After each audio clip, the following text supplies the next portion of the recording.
Zaman жакшы болуп, бизден акылдуу, бизден эстүү, бизден күйүмдүү. Муун келгенгече жерди казган токтото алчу.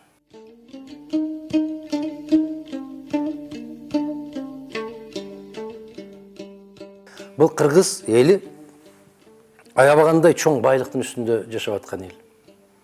Эми ошол байлыгыбызды дагы жардырып жок кылабыз дегенде, мен жанагы баштагы сөзүмдө айттым, бул мындай мыкаачылык болбош керек. Бүтүндөй жер астындагы байлыктарга мораторий жарыялап токтото алчу.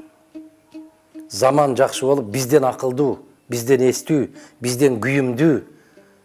Муун келгенгече жерди казган токтото алчу. Эми келип ошол мөңгүлөрдү жардырып, анан ошол мөңгүлөрдүн астындагы алтынды алабыз деген бул жапайылыкты ошо колдоп турган өкмөттүн арам өкмөт. Атамбаевдин айтканы бир дагы, жасаганы башка. Ошол эчен кылымдардан бери, жер каймактагандан берки турган мөңгүлөрдү жардырып, ошонун ичинен алтынды алабыз деген, булардын акыретин Аллах өзү өтө каттуу жазага салат. Абдан каттуу жазага салат.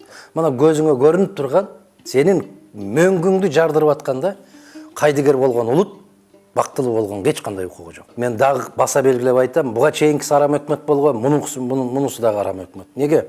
Булар кыргыздын бир баягы тагдырына кайдыгер. Кыргыздын келечегине кайдыгер. Өзүнүн кара курсагы менен, өзүнүн баягындай толбой аткан, тойбой аткан напсисинин кулу. Буларда кызыкчылык деген жок. Сүйлөп аткан сөздөрдүн анча-мынчасын угуп атам, көрүп атам мен. Алар бүтөн мамлекеттен келген, атайын ушул кыргыз жерин, кыргыз элин жоготууга келген бир азаматтар. Бүгүнкүдөй каракчылык, бүгүнкүдөй мыкаачылык, бүгүнкүдөй кара ниетчилик биздин кыргыздын тарыхында болгон эмес.